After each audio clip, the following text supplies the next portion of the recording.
Okay, I'm going to be working with creating a spherical illusion on a 2D sheet of paper. We're going to start off with a circle. We're going to do some valuing with graphite and bring that up into a really realistic kind of 3D illusionistic shape. Form, not shape, form. Now, starting off with some tape. I like this size for my space here and enough room to do some work, not too small, not too big. So I'm going to go ahead and put that down somewhere on my sheet in the 6x8 space here. I'm going to use my HB pencil and lightly draw a circle. Lightly draw a circle. Okay. Try to keep it as light as possible, and you'll see why later on, that you don't want to have too much outlining left over. When you're shading and valuing and creating form, the line tends to make things seem still flat. So we want to make sure we eliminate as many lines as we can toward the end of this exercise. So I'm just going to take off a little bit of the line.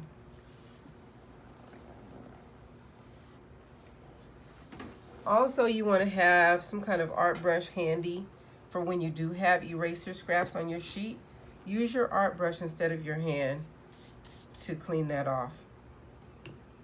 So now I have my sphere inside of my 6x8 space here.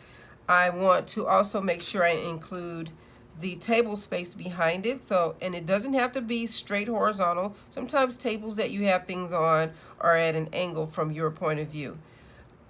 Whatever that is, from whatever you're looking at or however you want your artwork to turn out, that's what you do for yours. I'm going to make mine at a slight angle here, just to be different instead of going straight horizontal. So I have this line, and this is going to represent the table surface's back side, right? I don't know if you can see that yet, but as we move along in this project, you're going to see how that works. So now, also you want to establish a light source. Which side would I like my light to come from? I'm going to say this side over here. And I like to draw little shapes.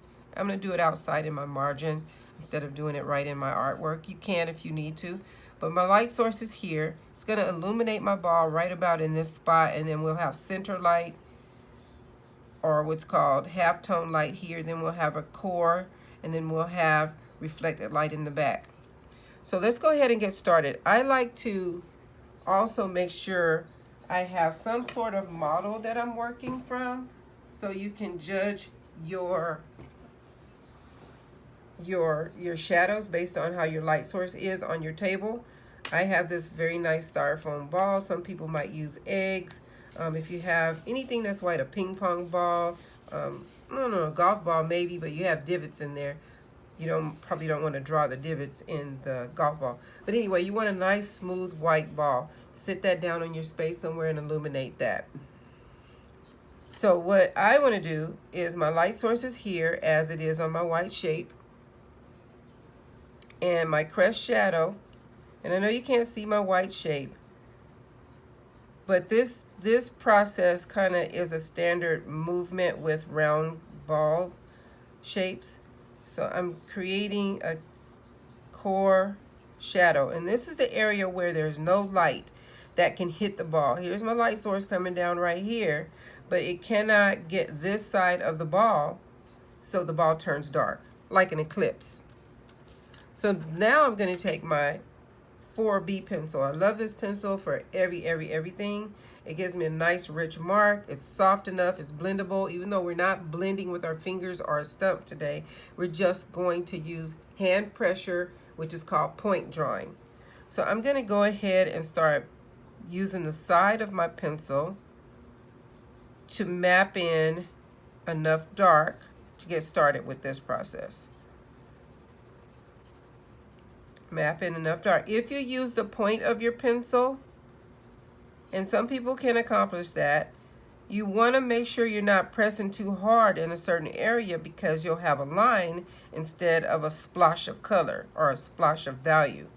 So I want to tend to turn it to the side just in case that happens. I don't want that to happen to me, so I'm going to turn it to the side and use the flat edge or the long edge of my graphite. These pencils have been shaved with an X-Acto knife. And these are the best way to work with these pencils in rendering with graphite. I believe I have a tutorial on that one as well, how to shave the pencils, which makes it really nice. So now we are just going to shade and not necessarily staying in the boundaries of that first initial wedge for the dark. As you move forward into the mid-range, the mid-tone area, just lighten your touch, but can be continuous with it. You don't want to cut it off and have like a strong line here at your crest moving into your center light. Have a gradual change, but you need to lighten your touch as you move. Lighten your touch as you move. Going a little bit heavier here because it needs to be a tiny bit darker. But again, I'm gradually moving toward my mid-tone area. So that means I might slow down. That means I might reduce the amount of marks, saturation in certain areas. So slow down when you get into certain areas that need to be a little bit brighter.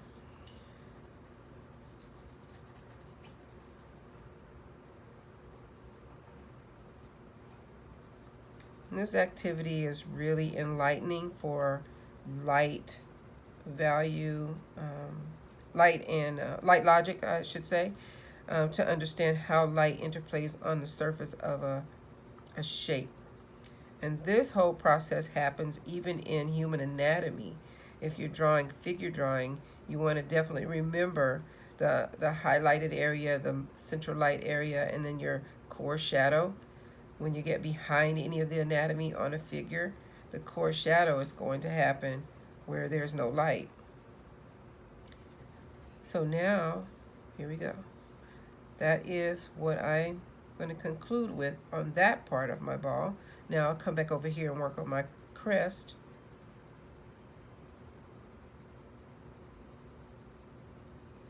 And once I'm done with the ball, I'll start working on the background in the table. We also need a casted shadow underneath the ball. So now we have a pretty decent ball here, and this is a quick study, just a very quick study of my shape.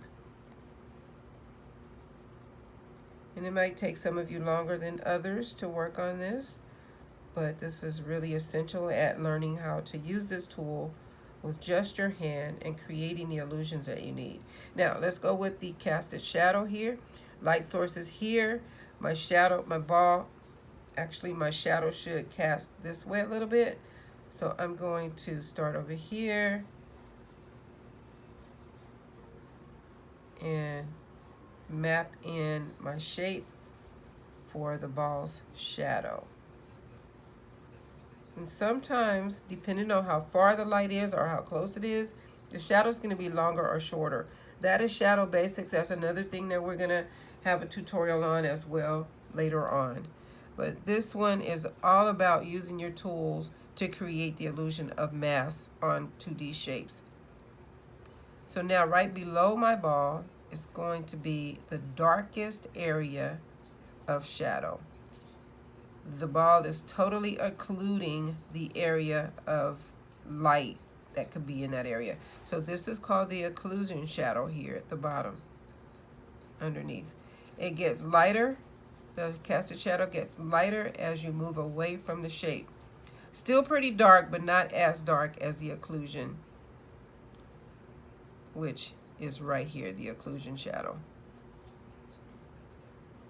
Now keep in mind, you do not want to leave any outlines on anything. So if you draw a line, there should be something there to darken and obliterate that line. You do not want to leave a line.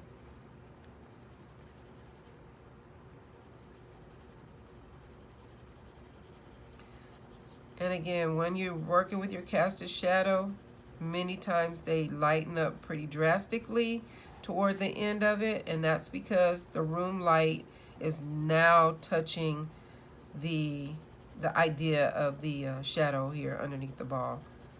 Some are pretty dark. Now, if this light was really, really close, this shadow would be real short, and it would probably be even darker than it is right here on this drawing. But as the shadow stretches out, more of the room light can touch it and mix with that shadow to create a lighter illusion of it. There's a whole bunch of theories and processes to know about when creating shadows. So here's my shadowed, casted shadow underneath the ball. As far as the wall space goes, remember, no outlines. We want to really obliterate the outline, but if we take this outline out now, we're just going to have an open space here on the side of the ball. That might be okay with you. Let's see how that looks.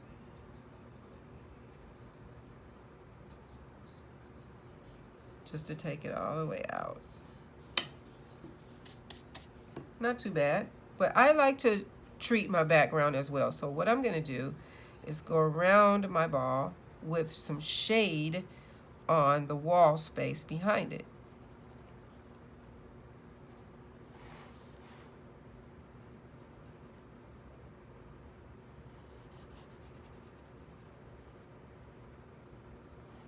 And on one side of the ball will be darker than the other side, because the other side of the ball is already dark.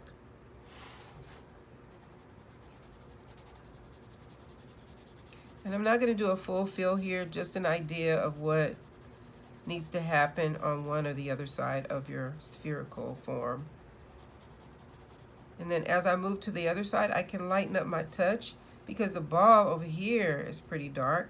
I don't need the contrast from the background so much.